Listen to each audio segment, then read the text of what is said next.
Paanong hindi ako magagalit? May pera kayo pero anong ginawa nyo? Kumain kayo sa labas. Nagpaayos kayo ng buhok mo. Kung ano-ano pang pinagbibili nyo. Kung ano-anong inuunan nyo Hindi nyo unahin na maghanap ng trabaho. Ano? 5 buwan na kayong tambay dito sa bahay 5 buwan na namin kayong sagot. Ayoko naman bumili ng pagkain nyo kung hindi lang si mama ang gastos ng gastos para lang mapakain kayo. Tapos wala pa kayong ambag dito. Walang bayad sa tubig, sa kuryente. Ano ba akala nyo? Nakakuha na kayo ng lifetime sponsorship? Nagpakasaya lang naman kami, te. Masama ba yun? Yung kahit minsan gusto namin maging masaya kami mag-asawa? Isip bata ka talaga, no? Magpapakasaya kayo ngayon tapos bukas wala kayo makain. Mano sana yung pinangliwaliw nyo, binili nyo na lang ng grocery nyo para may pangkain kayo, di ba? Nag-budget sana kayo para kahit paano nahiya kayo sa amin na kami yung nagpapalamon sa inyo. Wala akong pakialam kahit sumama ang loob nyo Mas masama ang loob ko. May sakit si mama pero anong ginagawa niya? Nagtatrabaho. Ako, matanda na ako pero hindi ako makapag-enjoy dahil kapag nagpahinga ako ng ilang araw, kawawa dito sa bahay. Wala akong makakain dahil yung budget ko nakuha nyo na ring 2. Mag-asawa na kayo. Mahiya naman kayo na sa ibang tao nyo pinapaako ang responsibilidad nyo. Hindi pwedeng masaya lang kayo ngayon tapos bukas nga. Hindi laro-laro lang ang pag-aasawa. Hindi yan bahay-bahayan. Sa pag-aasawa, dapat parehas na may alam sa buhay. Hindi pwedeng gusto lang nilang mag-asawa dahil yun ang iniisip nilang paraan para tumatag ang pagmamahalan. Pero kung parehas na walang alam sa buhay, lalo na sa paghawak ng pera, maaaring magdulot ito ng problema sa ibang tao, lalo na sa pamilya nila. Paano kaya magagawa ni na Rosemary at Ariel na malampasan ang kaparusahan nila? Kung dulot nito dapat ang pagbabago na ayaw naman nila. Ang ganda nito, di ba? Sabi ko sa'yo, bagay yan sa'yo Ang puti mo kasi asawa ko. Saka ito rin isa, no? Saan ko kaya ito susuotin? Kapag may nahanap na lang akong trabaho, no? Pwede naman to sa office.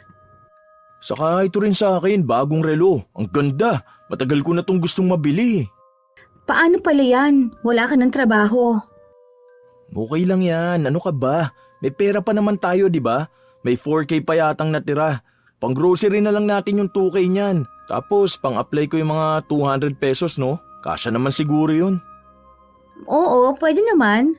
Tsaka madali lang naman makahanap ng trabaho. Makakakita ka rin kaagad niyan. Tara na, kain na tayo. Kaso wala palang ulam. Hindi pa umuwi si na mama, no? Walang magluluto sa atin. Order na lang tayo ng ulam. 1 taon pa lang magkasintahan sina Rosemary at Ariel noong nagpasya silang magpakasal. Dahil wala pa naman silang pera, sa bahay muna ng mga magulang ni Rosemary sila tumira. Kasama ang ate niya na wala pang asawa. Dahil sagot pa rin sila ng pamilya nila, hindi pa masyadong sineseryoso ng dalawa ang buhay. Hindi nila nakikita ang pag-aasawa bilang malaking responsibilidad. Akala nila ay laro-laro lang ito, lalo pat mga bata pa lang din silang dalawa at hindi pa nasusubukang magkaroon ng responsibilidad sa sarili. Pagkatapos kasing magtapos ng kolehiyo ni Rosemary, nag-asawa na siya. Ni minsan sa buhay niya, hindi niya nasubukan na magtrabaho habang ang asawa niya ay walang natapos pero panay ang trabaho. Nung kinagabihan, pagod na umuwi si Kat. Ano na naman yan? Nakuha na kasi ni Ariel yung last na sahod niya, te. Kaya bumili na kami ng mga gamit namin. Tapos, mga damit na rin na isusuot kapag may work na ako. Nag-apply ka na ba? Hindi pa naman, te. Next week pa sana. Pero madali lang naman yan. Paano mo nasabi na madali lang? Graduate naman kasi ako ng college, te. Ang daming work na pwede sa akin, no? May mga office na hiring. At sino nagsabi sa'yo na madali kang makakakuha ng trabaho nang dahil lang sa graduate ka ng college? Ikaw lang ba ang nagtapos dito sa lugar natin? Hindi ka pa maghanap ng trabaho mo? Ang daming naghahanap din ng trabaho. Ang daming gustong makakuha ng work na gusto ko. Kung hindi ka makikipag-unahan at pagalingan sa kanila, kahit na anong tinapos mo walang kwenta. Dahil iba sa kanila gusto yung experience. Ang init naman ng ulo mo, te. Pagod ka lang eh. Yaan mo, may nai-grocery kami dyan na mga chocolate. Nasa loob ng ref, kain ka na lang doon. Anong binili mo sa huling sahod ng asawa mo? Tandaan mo, walang trabaho yun ngayon. Mag-apply na rin siya bukas. Mauuna lang muna siya maghanap ng work, te. May natira pa ba sa pera nyo? May 1K pa naman dito, te. 1K? Saan naabutin yan? Baka akala mo nasa panahon ka pa ni Rizal para maging malaki ang 1K na yan. Magkakaroon naman siya ng work, te. Matuto ka naman kasi mag-budget. Hindi yung ganyan na kapag may pera kayong hawak. Hala, sige, bili lang kung ano-ano. Hindi nyo mababudget ang pera nyo kung parehas kayong hindi marunong humawak ng pera. Hindi pwede yung ganyan. Mag-asawa na kayo. Responsibilidad nyo na budgetin kung magkano ang pera nyo. Hindi porkit dito kayo nakatira sa bahay, okay lang yung feeling nyo na mga dalagat binata pa kayo. Hindi porkit wala kayong anak, puro na lang kayo enjoy sa buhay nyo. Hindi habang buhay na kami ang sasalo sa inyo, ha? Oo na, ate. Okay, wag ka na magalit. May grocery naman kami dyan. Bumili kami para may budget nga kami ngayon. Hindi naman namin kakainin yung sa inyo. Tsaka yung mga binili mo. May ulam na rin kami at bigas. Ilang kilong bigas ang binili nyo? 5 kilo. Tapos ulam namin na 1 kilong manok saka 2 kilong baboy. Ha? Nagpapatawa ka ba? Paano yung kakasya sa inyong dalawa ng 1 buwan? Masyadong kakaiba ang tingin nyo sa buhay, ah. Buti sana kung kakaunti kayong kumain. Sa inyong dalawa pa lang kalahating kilo na 1 kainan lang. Hay! Stress na sa work, stress pa sa bahay. Huwag ka kasi paka-stress, te. Paanong wag? Bayaran na ng bills bukas. Ako na naman ang sagot nun. Tapos mag-grocery pa ako nung para dito sa bahay dahil malamang niyan, wala pang 1 linggo, ubos na yung pagkain nyo. Sa amin na naman kayo magpapasagot. Wala namang problema kung minsan lang eh. Kaso parang ako yung may pamilya na responsibilidad eh. Wala nga ako asawa. Mas mabigat pa yung pasaning ko. Dapat kasi bumukod na lang kayo eh. Laging ganon si Kath kapag kausap niya ang kanyang kapatid. Pero kahit na anong salita niya ay hindi niya naman mahindian ang dalawa. Mabait naman sila kung tutuusin at masipag din sa bahay ang kanyang kapatid. Pero ang problema niya, hindi naman pwedeng ganun lang si Rosemary. Kapag nakakahawak ng pera, unang iniisip ang gastos kaysa sa kung paano magtatabi ng pera para kung sakali na maubusan sila ng pagkain. Isang araw, paggising ni Kath, wala na namang laman ang bigasan nila. Ubus na naman? Bakit ubus na to, ma?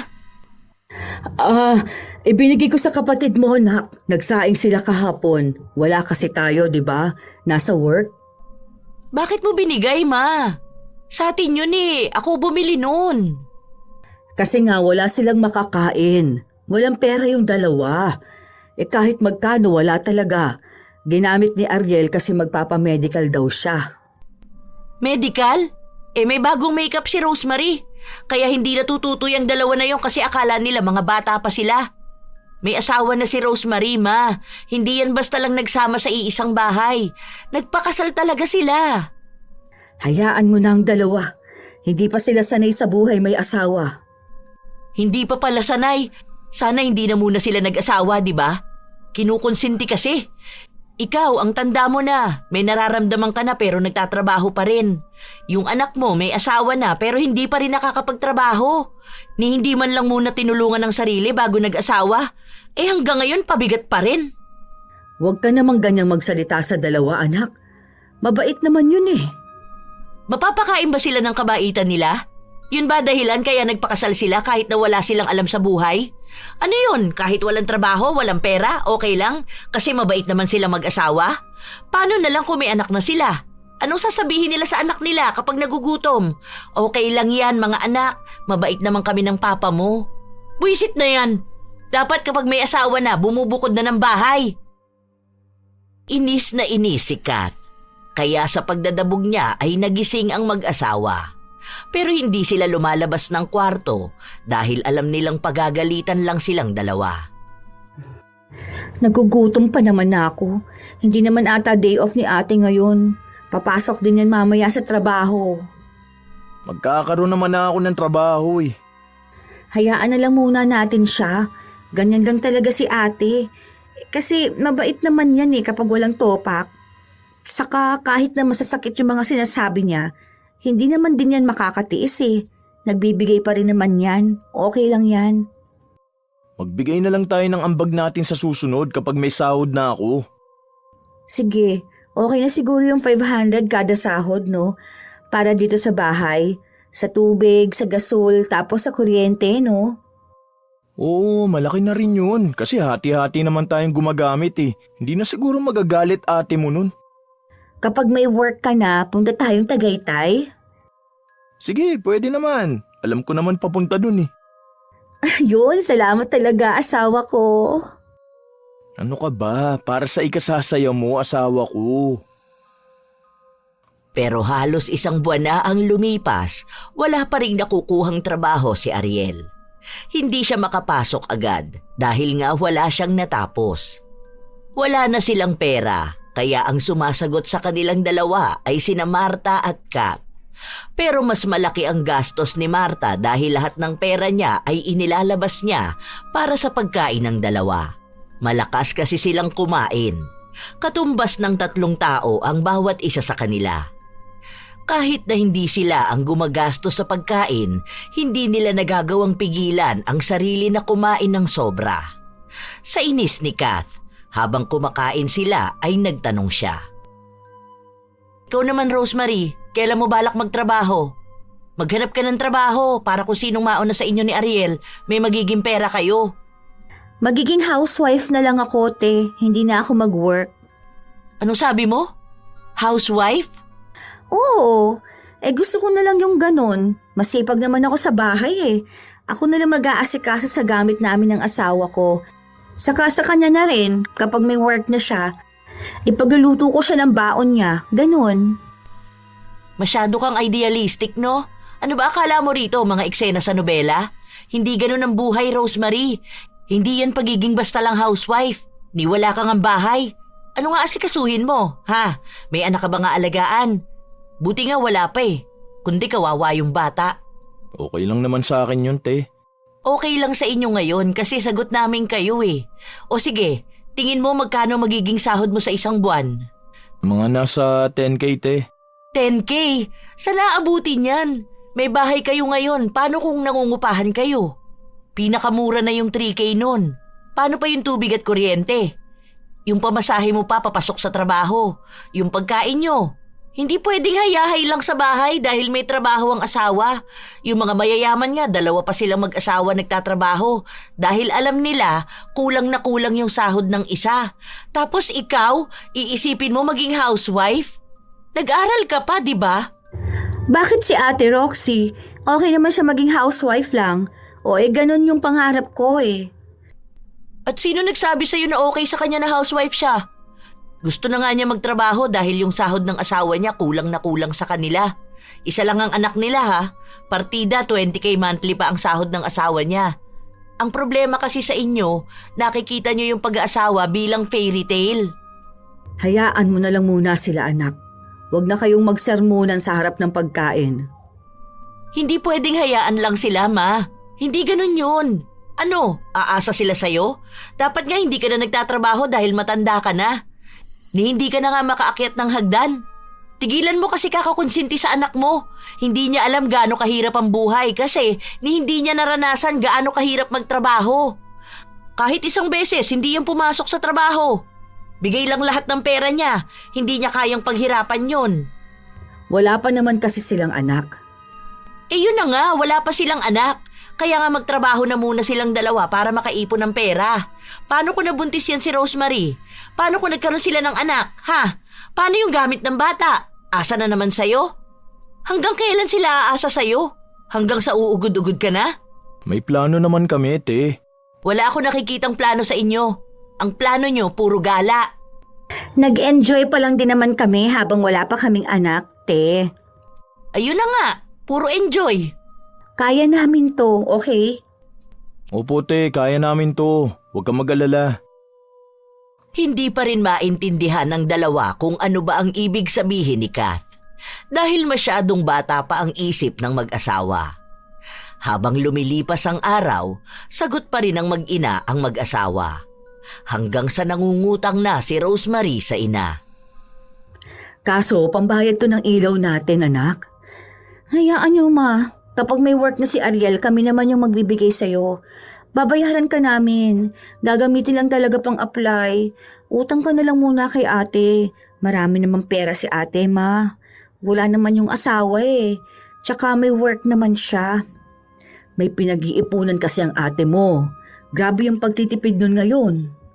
Hanggat wala pa po siyang asawa, wala siyang gagawin sa pera niya. Tsaka malamang ang dami na nung ipon, ma. Sa kanya ka na lang muna humingi ng pambayad ng kuryente. Siya na nga yung nagbigay sa akin ng huling buwan eh. Sige na, ma. Para naman to sa magiging work ni Ariel eh. Tulungan mo na lang muna kami. Kapag kay ate naman kasi kami lalapit, wala namang ibang gagawin yun, kundi ang magalit. Kapag sa'yo, hindi naman yun gaanong magagalit. Sige na nga. Basta siguraduhin mo mag-apply kayong dalawa ha. Opo ma, mag-a-apply na rin muna ako para makaipon kami. Nauto ni Rosemary ang kanyang ina na makapagbigay sa kanya ng pera. Halos 3,000 rin yun. Noong silang dalawa na lang ng asawa niya ang nasa bahay, parehas na silang nagpalit ng damit. What if magpunta tayong Baguio? Balikan lang tayo. Mag-a-apply nga tayo ng work, di ba?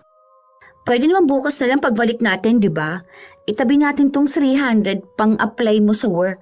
May resume ka pa naman dyan. Magkano kaya gastos natin sa Baguio, no? Pamasahe lang naman kailangan natin eh. Tapos kain tayo dun sa mura lang. Meron naman yun dun sa Baguio eh. Tara na. Tagal ko nang di nakakapunta dun eh. Ako hindi pa ako nakakapunta dun. O, di ba sakto? Para makagala na rin tayo. Tagal na natin hindi nakakapag-date eh. Tara na. Kahit na wala na silang pera, hindi nila inilihim na nagpunta sila ng Baguio dahil kitang-kita ng kanyang ate na gumagala sila. Punong-puno kasi ang social media nila ng mga litrato nilang dalawa. Sobrang saya nila. Kapag may anak na tayo, pupunta rin tayo dito sa Baguio. Buong pamilya tayo. Siguro kahit mga 1 week tayo, no? O kaya, bili tayo ng bahay dito. Para kapag gusto natin magbakasyon, may bahay tayo, di ba? Ang ganda naman kasi talaga dito sa Baguio eh. Kaya gusto ko rin dito tayo ng mga anak natin. Tapos gusto ko yung malaking bahay talaga.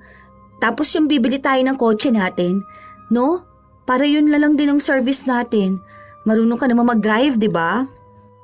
Oo, marunong naman ako. Pwede yun. Bili tayong sasakyan para kung sakaling isasama natin sina mama na magbakasyon, di ba? Para naman lumamig ulo ng ate mo.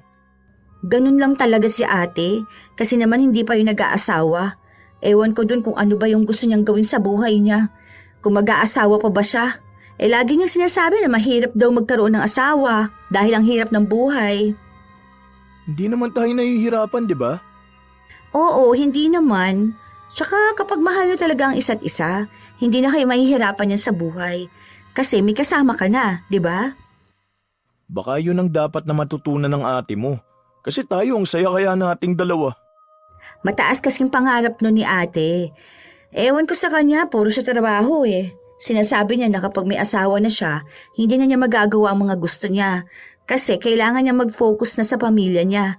Lalo raw kapag may anak na siya. Basta ako gusto ko sa bahay ka lang. Kahit na ako na lang ang magtrabaho. Ayaw ko rin kasi magtrabaho, sa totoo lang. Wala akong alam sa pagpasok sa trabaho, no? Ako na lang maglilinis sa bahay natin. Tapos, lagi kitang lulutuan kapag uuwi ka na at papasok sa trabaho.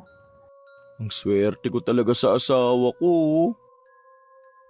Masyadong maganda ang pantasya ng dalawa pagdating sa usaping pag-aasawa.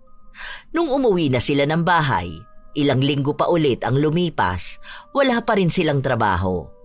Nalaman pa nga ni Kath na umutang sila sa ina para lang may ipanggala. Bakit ang sabi niyo raw kay mama mag-a-apply kayo? Bakit nasa Baguio naman kayo nung isang araw? Nag-apply naman si Ariel, te. Hindi lang talaga makuha sa work eh. Tsaka ako, inaasikaso ko pa kasi yung sa TOR ko. May bayad kasi yon. Pautangin mo muna ako, te. Hindi kita pa uutangin. Ako na nagbayad ng tuition mo nung nag-aaral ka. Saka sana mas inuna nyo yan kaysa pagpunta sa Baguio, di ba? Hindi pa kasi nakakapunta doon si Ariel. Tsaka nag-date lang din naman kami. Wala na nga kayo makain, inuna nyo pa yung gala nyo, no? Kailan nyo ba uunahin yung pangangailangan nyo? Hindi pwede yung ganitong ginawa nyo. Priorities din naman namin ng isa't isa, no? Kailangan din naman namin yung may bonding kaming dalawa. Hindi naman pwede na wala kami ibang gagawin kundi ang maghanap ng trabaho, di ba? Hindi mo ito alam kasi nga wala ka pang asawa. Parehas kayong immature. Graduate ka pero parang wala kang pinag-aralan. Hindi mo ginagamit yung utak mo. Ang sakit mo naman magsalita, ate.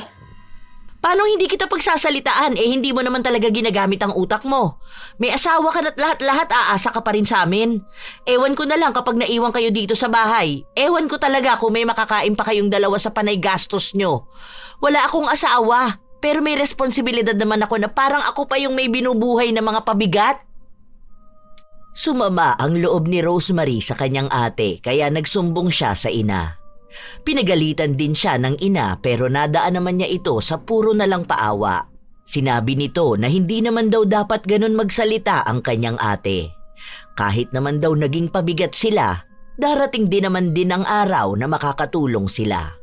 Baka nga raw humingi rin ng tulong sa kanila si Kat. Pero mukhang habang sinasalo sila ni Marta, mas lalong nagpapabigat ang mag-asawa. Isang umaga, Nakahingi ako ng pera kay Lola. Magpapadala daw siya sa akin. Lola mo? Wow, talaga ba? Oo, 5K daw to eh. Bili mo ako nung nakita ko sa TikTok. Sige, check out mo na lang lahat yun. Tapos magbibigay ako dito sa bahay para naman di laging galit ang ate mo. Hindi, wag na. Wag ka na magbigay. Yaan mo siya. Ganun lang talaga yun. Alam naman nilang wala tayong trabaho Okay lang yun. Baka kasi awayin na naman tayo nun. Alam naman yun ni Mama, no? Tsaka sinabi ko na saka na tayo magbibigay kapag may work ka na. So wala ka pang work. Isa pa, maraming pera yun si ate. Huwag ka maniwala sa kanya na wala siyang pera. Ang dami niya kayang ipon. Tapos si Mama, may trabaho rin siya.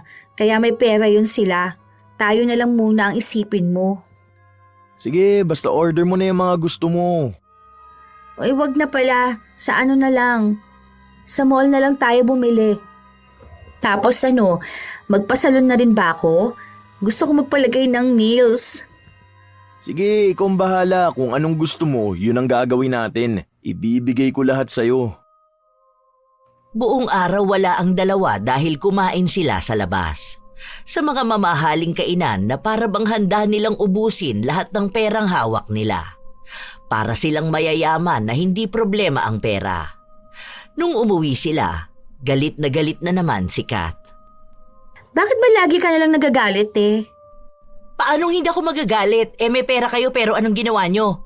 Kumain kayo sa labas, nagpaayos kayo ng buhok mo, kung ano-ano pang pinagbibili nyo. Kung ano-anong inuunan nyo hindi nyo unahin na maghanap ng trabaho. 5 buwan na kayong tambay dito sa bahay 5 buwan na namin kayong sagot.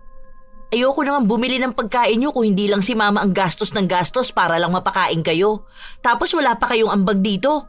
Walang bayad sa tubig, sa kuryente. Ano ba akala nyo? Nakakuha na kayo ng lifetime sponsorship? Nagpakasaya lang naman kami Masama ba yun? Yung kahit minsan gusto namin maging masaya kaming mag-asawa? Isip bata ka talaga no? Magpapakasaya kayo ngayon tapos bukas wala kayong makain. Mano sana na yung pinagliwaliw nyo, binili nyo na lang ng grocery nyo para may pangkain kayo, di ba? Nag-budget sana kayo para kahit paano nahiya kayo sa amin na kami nagpapalamon sa inyo. Wala akong pakialam kahit sumama ang loob nyo. Mas masama ang loob ko. May sakit si Mama pero anong ginagawa niya? Nagtatrabaho. Ako, matanda na ako pero hindi ako makapag-enjoy dahil kapag nagpahinga ako ng ilang araw, kawawa dito sa bahay. Wala akong makakain dahil yung budget ko nakuha nyo na ring 2. Mag-asawa na kayo.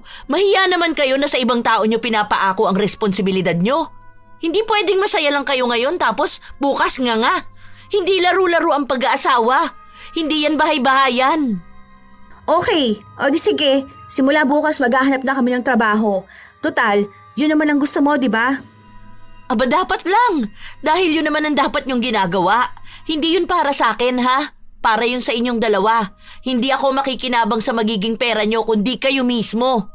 Kung gusto nyo ipagpatuloy ang ganyan nyo, ay lumayas kayo rito. Gusto nyo maging malaya na hindi ko pakikialaman ang buhay nyo? Huwag kayo dito sa bahay ko. Bumukod kayo. Doon kayo sa ibang lugar para hindi ko kayo pakikialaman. Nakikitira lang kayo rito. Dapat kapag may asawa ka na, bumukod ka na. Hindi ka na bata dahil kaya nyo nang bumuo ng bata eh. Hindi na lang kumibo si Rosemary dahil inawat na siya ng kanyang asawa. Nasa loob lang silang dalawa ng kwarto habang si Kath ay patuloy pa rin ang pagdadaldal. Silang dalawa naman ng ina ang nagtalo. Huwag mo na lang pansinin si ate mo.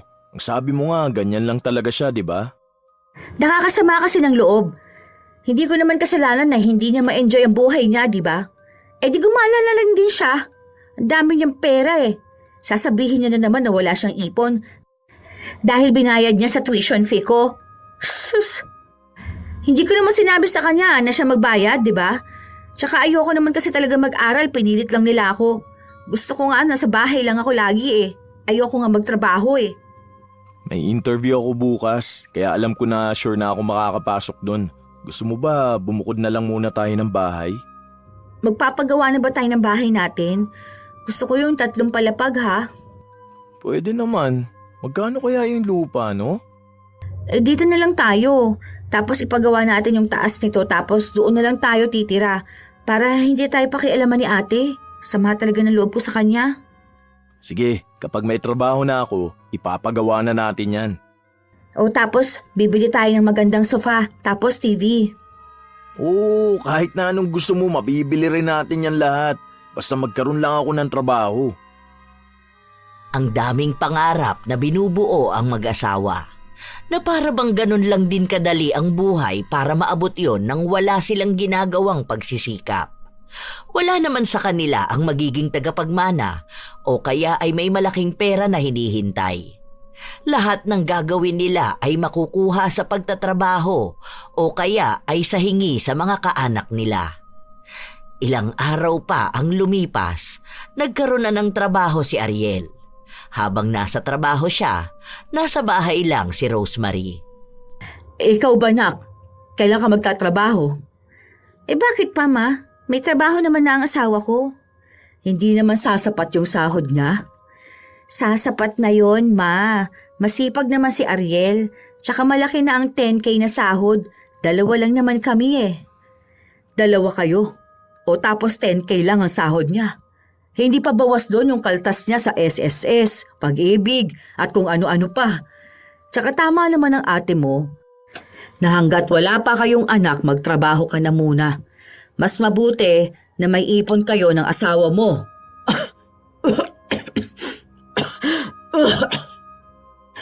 Kaya naman po namin to, ma.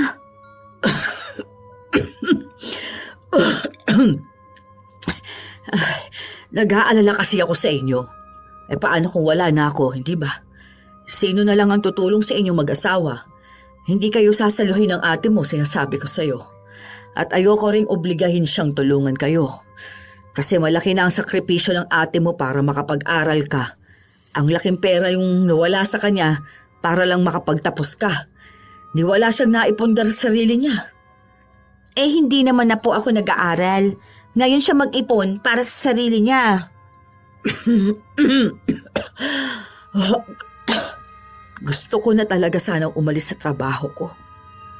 Kasi hindi ko na rin kaya. Eh di umalis na kayo kasi ma. Ano po bang iniisip mo? Ikaw nga ang iniisip ko. Kapag wala na akong trabaho, kawawa ang ate mo kapag sinagot niya pa tayong lahat. Hindi na po niya kami sasagutin dahil may work po ang asawa ko. Kaya na po namin mabuhay, ma. Hindi ganun kadali ang buhay, anak ko. Wala kayong disiplina sa pera ninyo. Kapag gusto ninyong gumala, kahit na wala na kayong pera, gagala pa rin kayo. Tapos, yung binibili ninyo, kung ano-anong pagkain na lang. Kaya nga kinakausap ako ng ate mo na dapat kanya-kanya na lang tayo dito sa bahay. Kung ano yung binili niya, yun lang ang kanya. Wala naman pong problema doon, ma. Kung gusto ni ate ng ganun, edi sige po. Basta wag na lang kaming pakikialaman kung ano yung gagawin namin sa pera namin. Minsan kasi si ate pati yung ganun gusto niya kaming manduhan. Hindi naman po tama yun.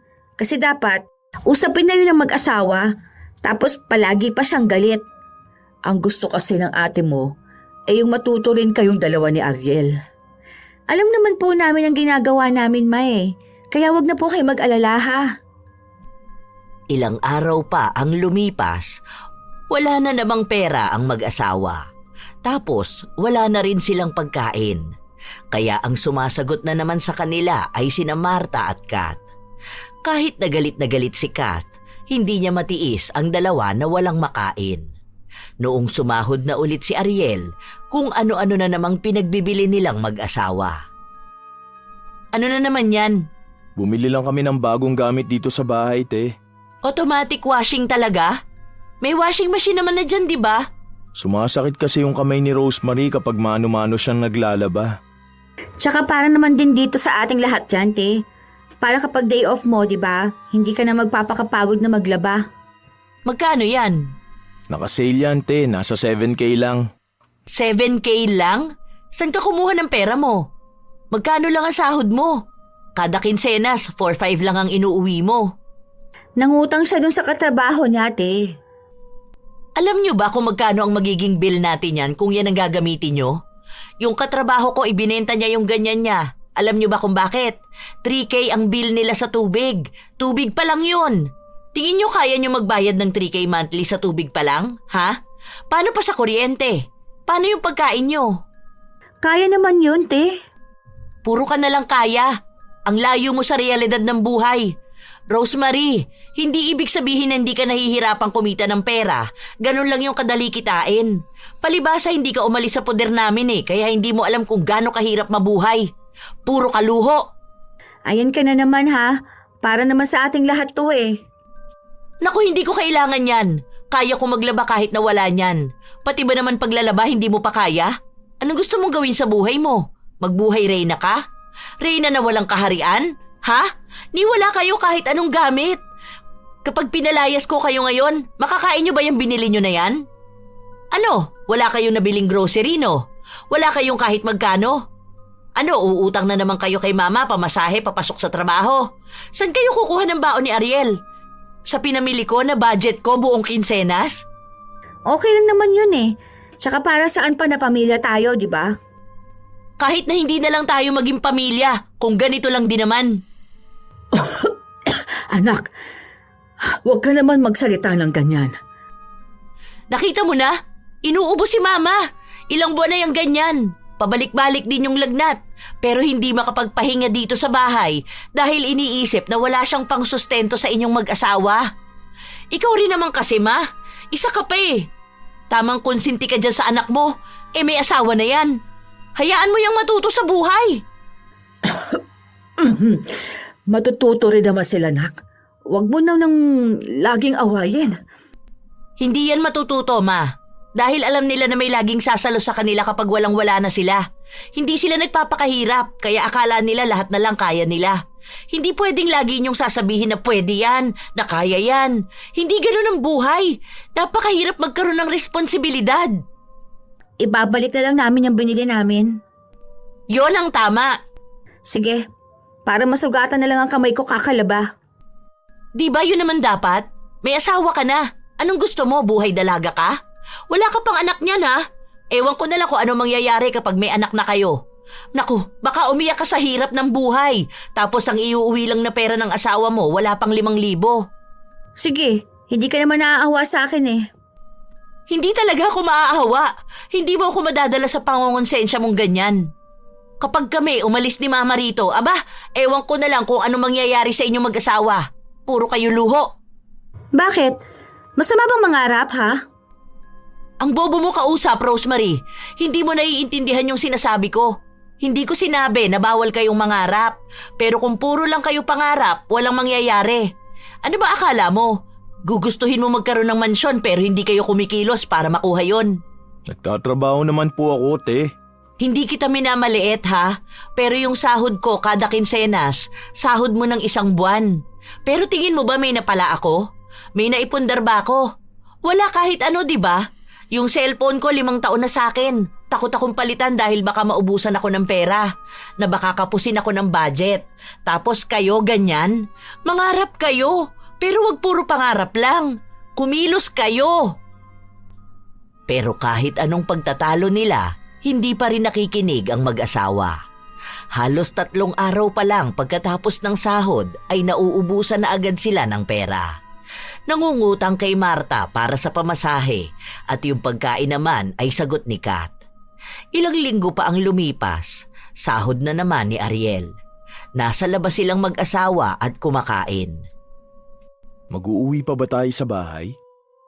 Wag na. Magagalit lang yun si ate kapag nalaman niyang kumain na naman tayo sa labas. Alam mo naman ugali nun. Mag-grocery na lang tayo ha. Sige, may natira pa naman eh.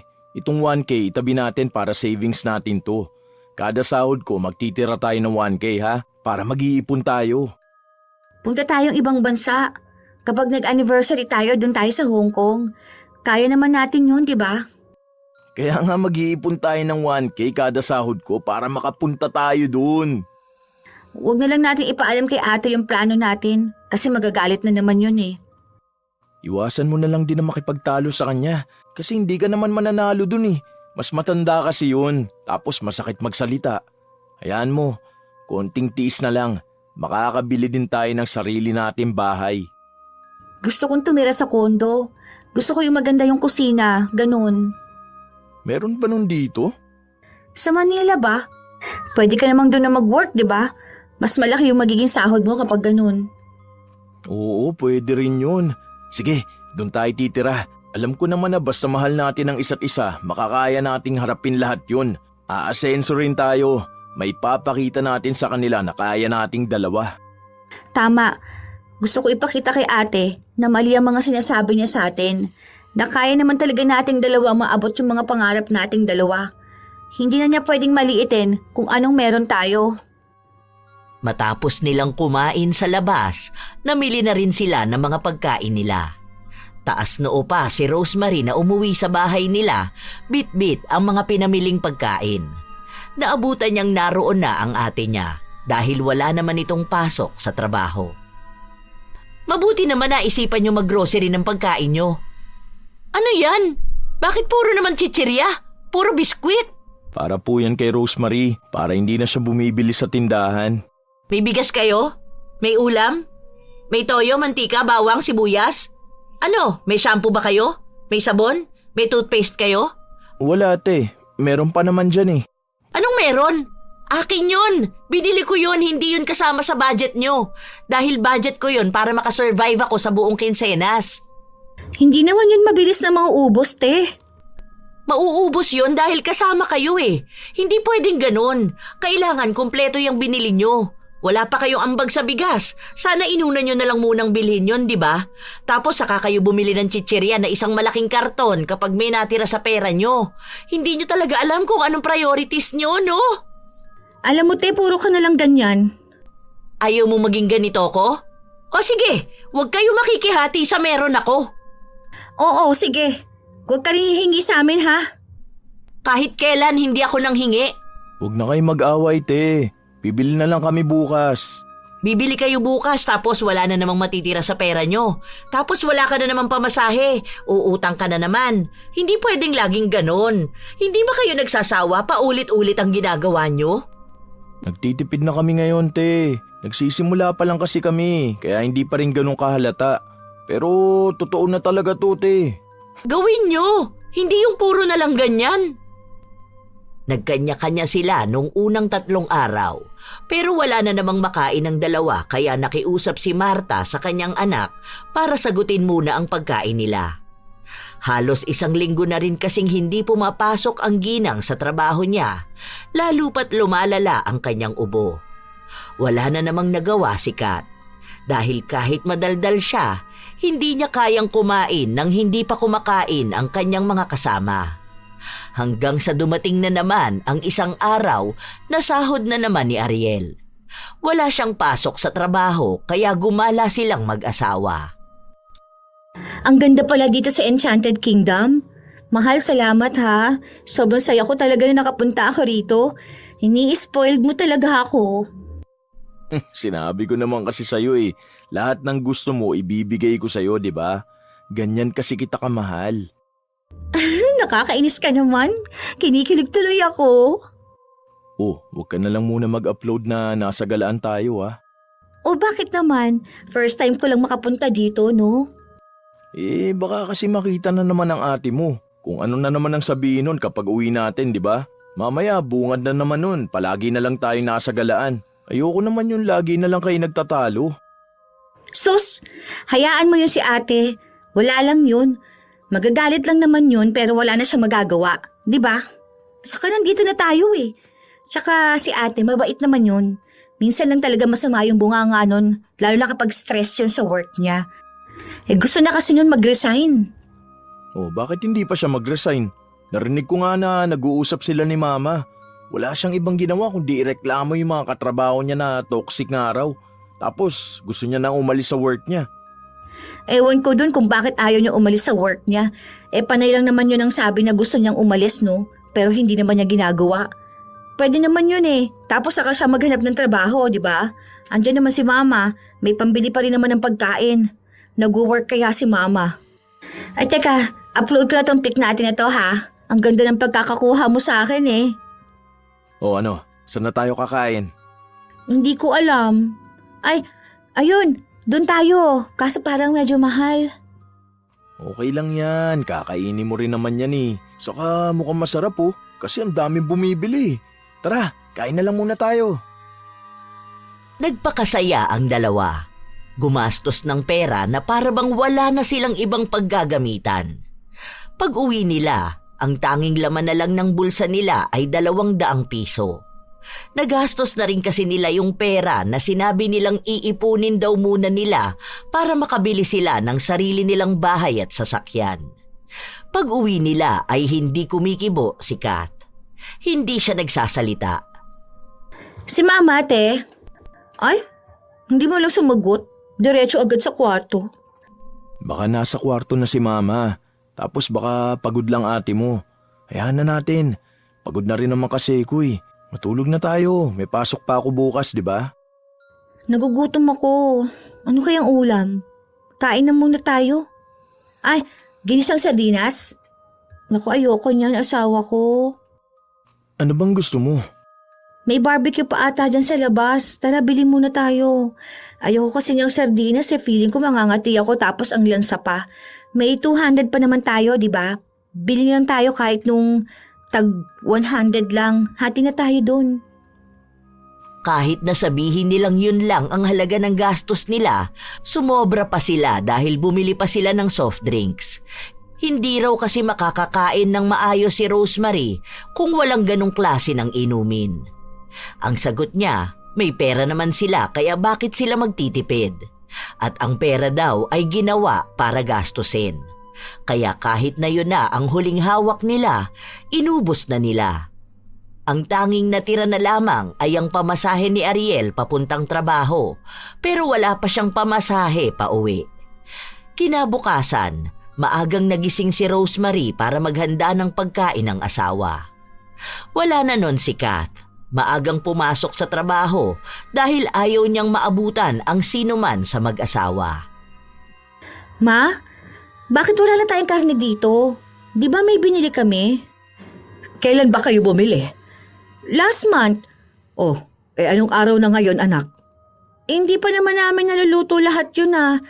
Bakit naman ganun?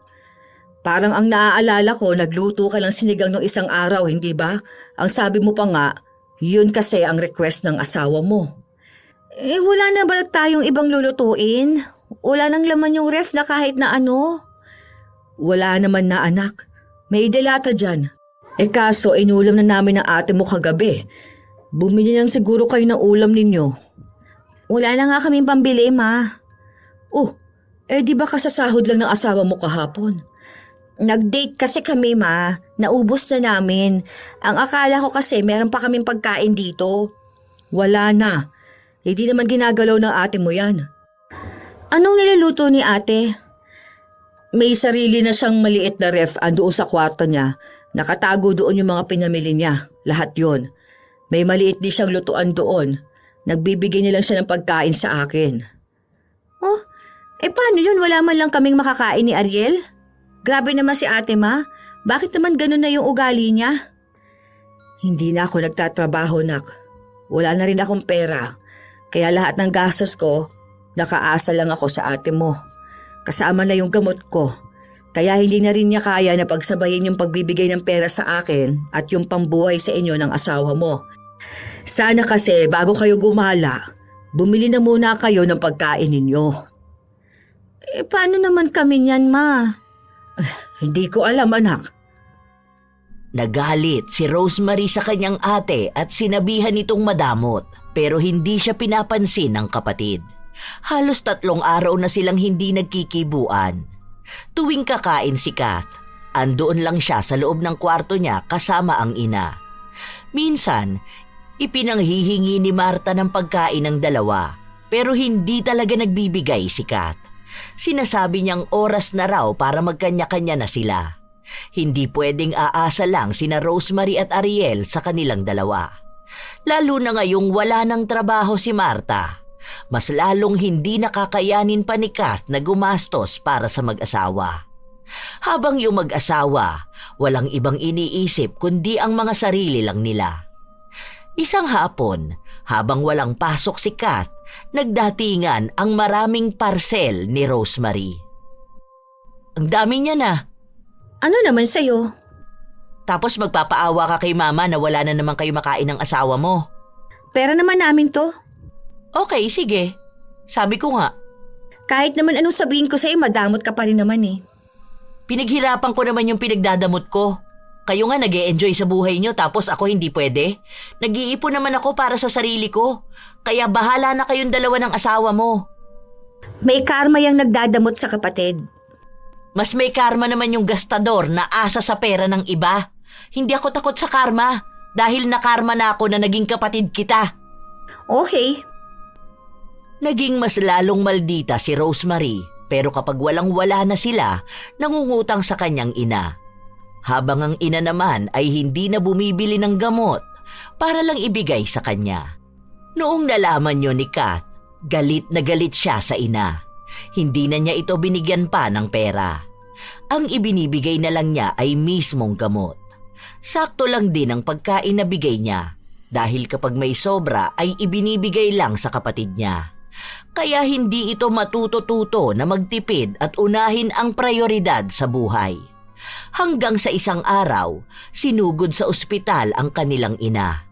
Naubos na maging ang ipon ni Kath. Ano na naman yung binili niyo?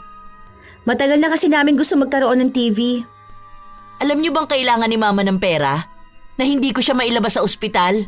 Alam niyo bang wala na akong pambili ng pagkain niya? Tapos kayo, ganyan pa ang inuna niyo? Marami ka naman pera, ate. Tapos pag nakalabas na si mama, siya na naman ang bubuligligin mo dahil walang pamasahe sa trabaho ang asawa mo. Wala kayong makain. Kay mama naman yun eh. Tapos di ka makatulong ngayon? Grabe, hindi ko na alam kung paano ka i-describe bilang tao. Bumili naman kami ng pagkain ni mama, te. Pupunta nga kami mamaya sa ospital eh. Hindi na kayo kailangan doon. Makuha ko lang ang loan ko, aalis na kami rito. Bahala kayong mabuhay. Wala kayong magiging kontak sa amin. Bahala kayong magutom dalawa. Wala kang kwenta, Rosemary. Puro sarili lang luho mo ang inuuna mo. Hindi na napigilan ni Kath ang kanyang sarili. Alam niyang masama ang plano niya pero lumapit siya sa mangkukulam para lang ipakulam ang mag-asawa. Hindi niya alam kung kailan yon e-epekto pero mukhang nangyari din naman makalipas ang 2 buwan. Dahil malaking gastusan ang nangyari nung nasa ospital si Marta, hindi nakuha ni Kath ang bahay na gusto niyang lilipatan nila. Kaya wala siyang nagawa kundi ang makisama pa rin sa bahay kasama ang kanyang kapatid. Isang araw, Asawa ko, what if magdagat tayo, no? Magkano kaya sa Boracay? Mahal dun. Nagpunta si na tito ko dun. Nasa 20K daw ang nagastos nila. 2 sahod mo yun, no? Punta tayo doon. Tabi mo yung pera tapos gala tayo. Kaso, paano tayo kakain? Andiyan naman na si Mama. Pwede na tayo humingi sa kanya. Bibigyan yun ni ate. Yun pa ba? Nag-loan yun, di ba? May pera na siya. Nakita ko rin siya na nag-grocery siya. Pero ikaw ang manghihingi, ha? Aray! Ang sakit ng tiyan ko, asawa ko! Napatakbo ng banyo si Ariel. Pagkatapos niya, si Rosemary naman ang sumakit ang tiyan. Hindi niya alam kung ano bang nakain nilang mag-asawa para sumakit ng ganon ang kanilang mga tiyan. Hindi nakapasok si Ariel, hindi rin sila nakalabas na dalawa. Dahil parehas na nagloloko ang kanilang mga tiyan. Maayos na ba kayong dalawa? Ang sakit talaga ng tiyan ko, Ma. Grabe. Iba yung sakit niya eh. Kada hihilab gusto ko magbanyo. Kaso nagkakasabay kami ni Ariel. Aray! Grabe! Ano ba kasing kinain ninyong dalawa? Yung bigay niyo pong pagkain sa amin, Ma. Yung luto ni Kat? Hindi naman yung sira. Ako nga hindi naman sumakit ang tiyan ko. Baka hindi sa inyo pwede yung ganon. Sabi ko naman kasi sa inyo, bumili na lang kayo ng ulam ninyo. Wala na nga po kami. Pera. Aray. Ayan na naman. Humihilab na naman sa sakit. Aray ko, Ma. Humihiyaw ang dalawa sa sakit ng kanilang mga tiyan. Siguro mga halos kalahating araw na namilipit sila bago tuluyang nawala ang sakit. Pero hindi pa rin sila gaanong makakilos. Nung kinagabihan, umuwi si Kath. Wala siyang pakialam sa dalawa hanggang sa nagluto siya. Kumain na tayo, Ma. Masakit ang tiyan ng kapatid mo at ni Ariel. Wala akong pakialam sa kanila, Ma. Hindi ko sila kargo. Baka kasi hindi sila nakakain ng maayos. Wala na kasi silang pera. Kasalanan nila yun. Ako rin naman hindi nakakakain ng ayos sa isang araw eh. Nung nakaraan nga, 1 beses sa isang araw na lang ako kumain dahil nagbayad ako ng bills. Ang taas ng kuryente. Kung nakalipat lang sana tayo, papuputol ko kuryente dito eh. Wala namang ambag yung dalawa na yun. Maawa ka sa kanila, anak. Tumigil ka na nga, Ma. Hayaan mo silang malaman kung anong dapat nilang gawin sa buhay nila. Hindi pwedeng lagi tayong nakasalo sa kanila. Nakiusap pa si Marta sa kanyang anak na bigyan niya ng pagkain ng dalawa dahil wala na silang makain. Pero nagmatigas si Kath, ayaw niyang tulungan ang mag-asawa. Dahil noong nakasahod na naman si Ariel, wala na namang binili na kahit na ano ang mga ito. Sa halip ay lumabas sila para gumala. Pero habang nasa galaan sila, hindi sila naging masaya dahil lagi lang silang nasa banyo na dalawa. Umuwi na lang sila sa halip na mapahiya kung sakali man na sa labas sila magkakalat ng kanilang mga dumi. Grabe yung hilab ng tiyan ko. Parang may apoy sa loob. Grabe! Aray ko, sakit nito! Ako rin eh. Grabe. Ma, ang sakit talaga. Kumain na ba kayo? Hindi pa po, Ma. Grabe, aray ko. Naku, baka gutom lang kaya kayo nagkakaganyan. Teka, pauwi naman ang ate mo. Kaya baka mapakiusapan natin na magbigay ng pagkain sa inyo. Maya-maya lang din umuwi na si Kath. May bitbit siyang 2 balot ng kanin at 2 maliit na parte ng pritong manok. Kain na tayo, Ma. Yung 2 doon masakit ang tiyan. O anong gagawin ko? Hindi pa ata kumakain. Sahod ni Ariel ngayon. Bakit di sila bumili ng pagkain nila? Masama nga ang pakiramdam ng 2. Kumuha ka ng pera sa kanila. Sige, ako mag-grocery ng pagkain nila. Sila ang magluto. Hindi pwedeng may sakit sila tapos sa akin sila aasa. Ako nga kahit may sakit ako, wala naman akong ibang inaasahan, di ba? Sige, mamaya sasabihan ko sila. Si Kath ang mismong kumausap sa mag-asawa. Sinabi niyang bibili siya ng makakain nila, basta ibigay sa kanya ang budget. Nagbigay ng 200 si Rosemary. Anong gagawin ko rito? Yan ang ambag namin sa pagkain, te. Sige, lumabas ka ngayon. Bumili ka ng pagkain nyo gamit to. Sige, ngayon na. Kapag hindi ka nakabili ng pagkain nyo sa halaga na yan, wag na kayong babalik dito. Ang sakit talaga ng tiyan ko, te. Sige na, ito na lang muna. Sige, akin na pala yan. Ako na rin magluluto. Yung ipapakain ko sa inyo, sapat lang para sa 200 ha? Kasama na dun yung bayad sa gasol.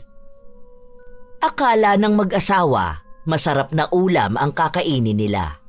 Adobo pa nga ang iniisip ni Rosemary, pero nung kakain na sila, lugaw na walang ibang kasama ang kakainin nila.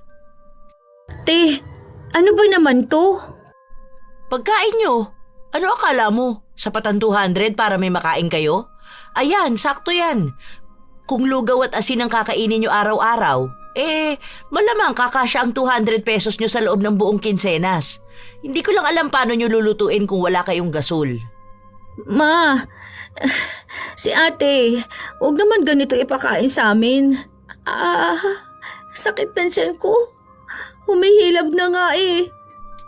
Bahala na kayo dyan kung di nyo yung kakainin. Ito sukli ng 200 mo. Ikaw mag-budget niyan. Ewan ko na lang kung mabuhay pa kayo mag-asawa. Ano akala mo, ako sasagot sa pagkain nyo? Ang galing mo naman. Bigla ang sumasakit ang tiyan ng dalawa. Hindi naman sila makapunta ng doktor dahil nanghihinayang sila sa pera. Iniisip nila na ipambibili na lang nila ng kung ano-anong luho kaysa malaman kung may sakit sila. Ginagawa rin yun ni Rosemary para maawa sa kanya ang ina at kapatid para sagutin sila. Pero hindi sila maglalabas ng kahit magkano. Hanggang sa nakabawi ng pera si Kath, nakakuha siya ng uupahan nila ng ina. Ayaw ni Marta na umalis at iwan ang dalawa pero wala na siyang nagawa sa desisyon ni Kath. Bakit naman kayo aalis, te? Kailangan to para matuto kayo sa buhay nyo. Mag-asawa na kayo eh. Pwede na kayo magkaroon ng anak. Hindi pwede yung hindi nyo alam kung paano maging responsable. Kailangan pa namin ng gabay, te. Gabay, madali lang yon. Pero gabay lang ha, hindi pagpapabuhat. Bata pa ako. Hindi ko pa alam lahat yan. Bata ka pa pala eh, bakit nag-asawa ka na? Once na nagpakasal ka na, ibig sabihin nun, hindi ka na namin sakop. Doon ka na sa asawa mo. Lahat ng gagawin mo, dapat alam mo na. Hindi ko na kasalanan kung bakit nagmadali kang mag-asawa kahit na alam mo naman pala na bata ka pa. Kaya nyo na yan. Paano? Wala kaming ulam ngayon. Wala rin kaming bigas. Maiiwan ako dito sa bahay mag-isa. Hindi pa ako marunong magbayad ng bills, te. Ay, hindi ko na problema yun. Matuto ka na. May asawa ka na eh. Kapag nagkaroon na kayo ng anak, mas marami pa dyan yung dapat na alam mo. Ngayon pa lang matuto ka na. Hindi pwedeng kami yung gumagawa nun para sa'yo o para sa inyo. Buhay nyo yan, di ba? Para malaman nyo kung anong responsibilidad ang dapat na kaya nyo bilang mag-asawa. Aalis na kami. Hindi nyo rin naman malalaman kung saan kami lilipat. Aaminin ni Rosemary na yon ang unang beses na kinabahan siya sa buhay. Marami siyang hindi alam. Wala na siyang mapagtatanungan dahil hindi niya makausap ang kapatid at ang ina. Minsan pa, mag-isa lang siya sa bahay dahil nasa trabaho ang kanyang asawa. Ang sakit ng tiyan ko, grabe. Wala pang tubig. Bakit ang mahal naman ng tubig? Tapos ang bilis pang maubos. Wala na rin kami mantika. Hindi pala ako nakabili. Aray.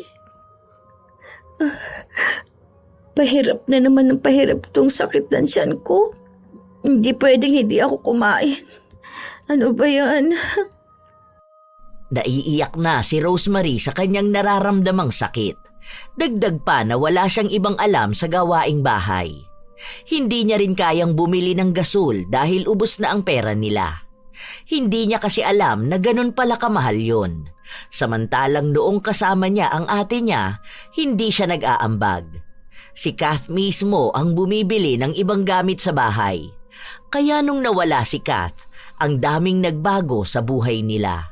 Hanggang sa umuwi na ang kanyang asawa. Oh, ano nangyari sa'yo? Bakit ka umiiyak? Wala na tayong gasol. Tapos 950 daw yun. Wala na rin tayong tubig. 35 naman yun. Tapos wala na tayong bawang, sibuyas. Tapos wala na rin tayong bigas. Isang saingan na lang yan eh. 20 pesos na lang tong hawak ko rito. Tapos may notice na yung sa kuryente. Puputulan na raw tayo. Hindi naman sumasagot si ate sa mga tawag ko. Hindi ko alam kung saan pa tayo kukuha ng pera eh. Alayo pa ng sahod mo. Susubukan ko humingi kay Lola ha. Ang sakit ng tiyan ko kanina. Nakakakain naman ako pero umihilab talaga eh. Ako rin naman ngayon. Kapag hindi tayo nakakakain, ayun, sobrang sakit. Ngayon hindi tayo makakakain. Wala naman tayong ulam eh. Hingi na lang ako ng talbos ng kamote. Siguro pwede na yun tapos ilaga na lang natin no? Paano nga natin ilalaga yun kung wala tayong gasol? Kanina pa nga yan eh. Kanin lang na isaing ko. Buti nga nakapagsaing pa ako eh. Hindi ko na alam kung kaya pa ba natin yung ganito eh. Kain natin yan. Siguro tama talaga si ate mo. Kailangan nating unahin kung anong pangangailangan natin. Kaysa gawin natin yung gusto lang natin. Kasi kapag ganito, tayo lang din talaga yung mahihirapan, di ba? Tama si ate. Kailangan natin magtipid. Kung hindi magugutuman talaga tayo. Ibinenta nila ang TV na bagong bili lang nila para makakuha ng sapat na pera pambayad sa kuryente at sa tubig. Nakabili din sila ng gasol, bigas at gulay. Yon ang pera na tinipid ni Rosemary para lang magkasya sa kanila at hindi sila magutuman. Sa tuwing nagugutuman kasi sila, grabe ang atake ng sakit ng kanilang tiyan. At kapag kung ano-ano ang kinakain nila, nagluloko talaga ang kanilang mga tiyan. Hanggang sa sumapit na ang sahod ni Ariel. Anong gusto mong bilhin, asawa ko? Hindi na tayo bibili ng kung ano-ano. Nagkwenta ako ng gastos natin buong kinsenas. Kulang na kulang tong sahod mo. Kahit na anong gawin ko, hindi talaga siya kasya eh. Ang mahal pala ng bilihin, no? Lahat na lang mahal. Hindi na ba talaga kaya?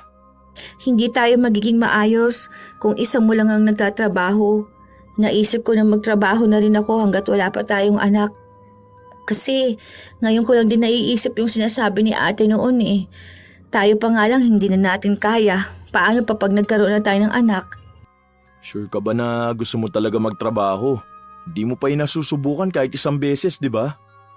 Pangarap kong maging housewife. Pero hindi talaga kaya eh. Dapat kitang tulungan. Kasi kung hindi tayo magtutulungan, walang mangyayari sa atin. Ganito na lang tayo habang buhay. Parang laging kapos.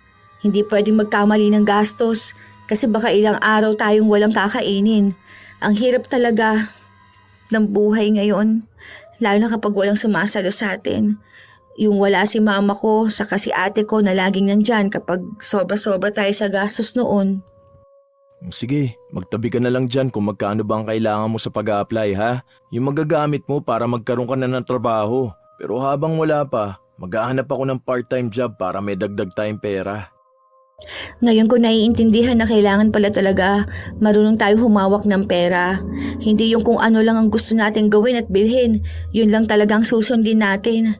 Darating din pala talaga yung araw na mauubusan tayo. Tapos wala tayong ibang matatakbuhan. Ang hirap.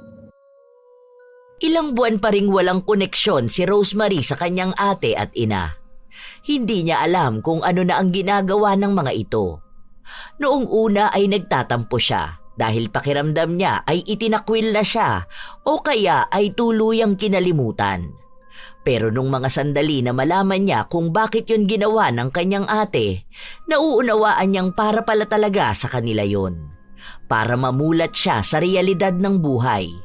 Na hindi madali ang pag-aasawa, gaya ng kung paano niya lang ito iniisip. Maraming responsibilidad at wala siyang ibang matatakbuhan kundi ang kanyang sarili lang. Kung hindi niya aayusin ang kanyang sarili sa paghawak ng pera, malamang ay hindi niya rin kakayanin ang buhay kapag nagtagal. Ilang linggo pa ang nakalipas noong nagkaroon na ng trabaho si Rosemary. Ramdam na niya kung ano ang nararamdaman ng kanyang ate noon. Ang sakit na naman ng tiyan ko, grabe. Na-stress naman ako dun sa office namin. Bakit? Ano nangyari? Ganun ba talaga dun? Yung mga matatagal na sa work parang sila na rin yung boss? Parang gusto ko na mag-resign. Pero hindi naman pwede. Ang hirap pa naman maghanap ng work. Lalo na sa akin na walang work experience. Oo, ganun yung iba mga katrabaho. Parang anak ng boss. Nakakaiyak din pala talaga, no? Kaya pala nagagalit si ate noon kapag sa kanya natin inaasa lahat. Kasing hirap pala talagang kumita ng pera. Tapos yung magiging sahod mo ang bilis lang din mauubos. Pambayad lang ng bills. Tapos pambili ng pagkain para hindi ka mamatay sa gutom. Sure ka bang kaya mo pa? Ako na lang ang magtatrabaho. Hindi pwede. Kaya ko naman. Hindi naman ako baldado. Yung katrabaho ko nga buntis siya pero nagtatrabaho pa rin siya.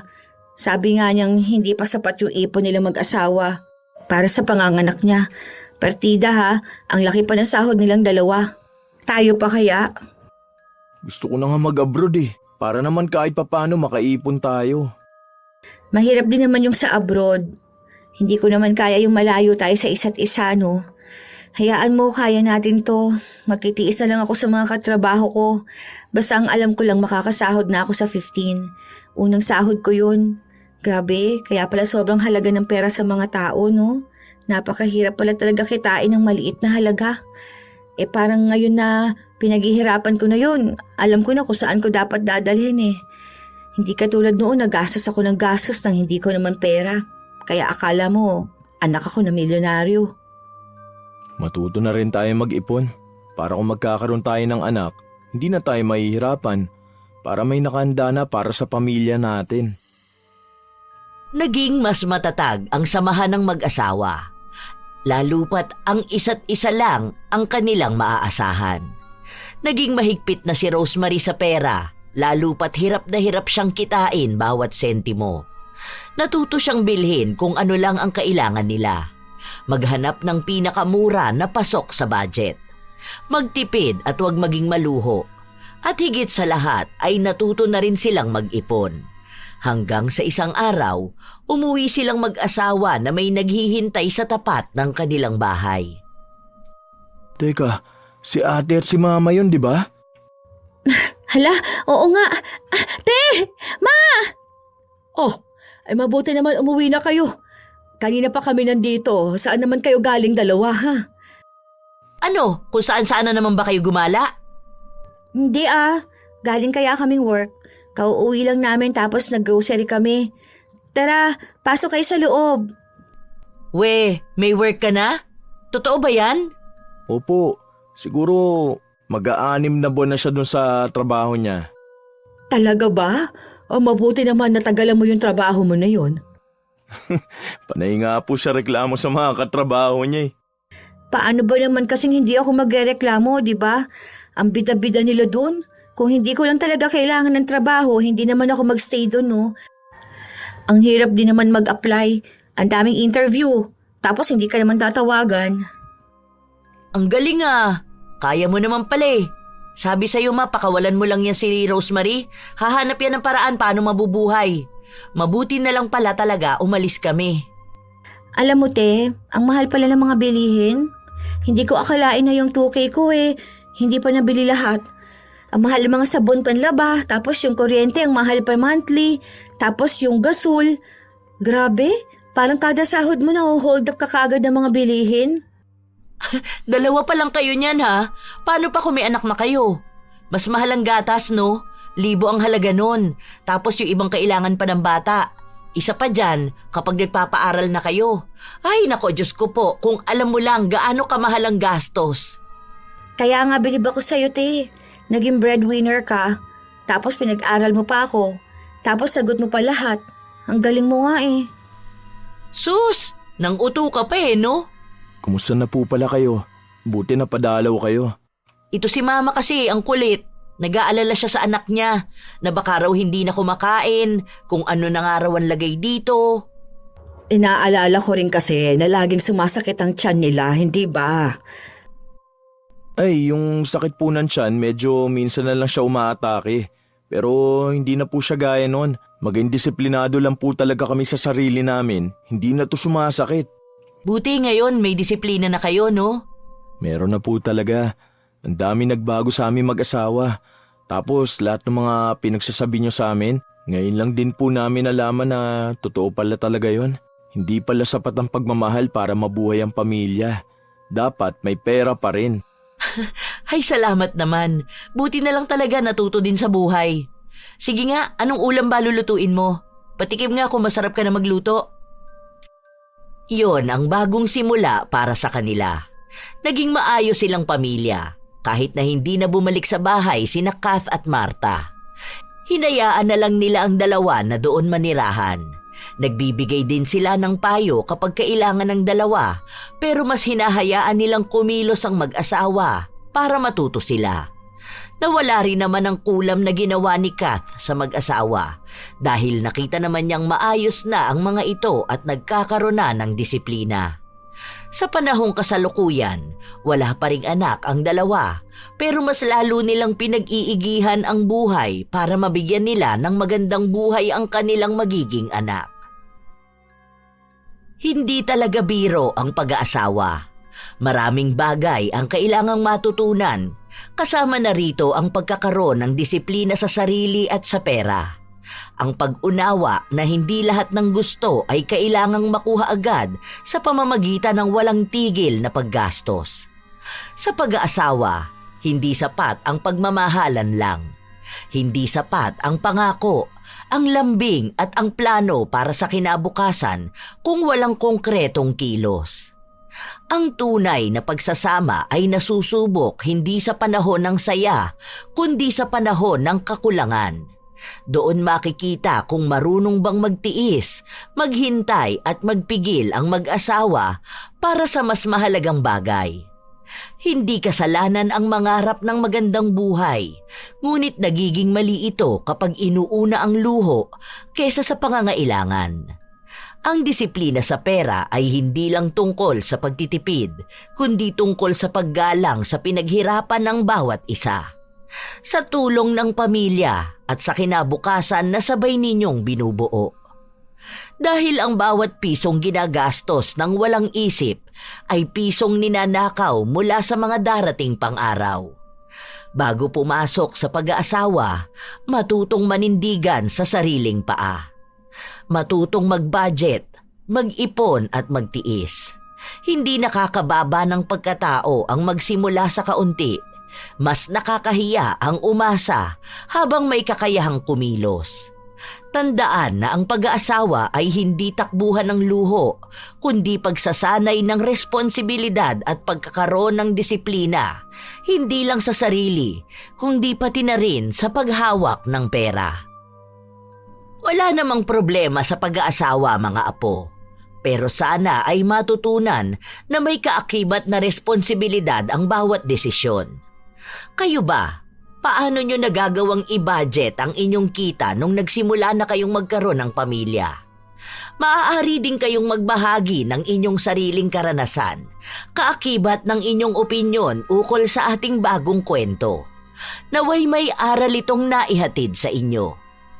Ito ang inyong Lola Telang at maraming salamat sa palagi ninyong pakikinig, mga apo.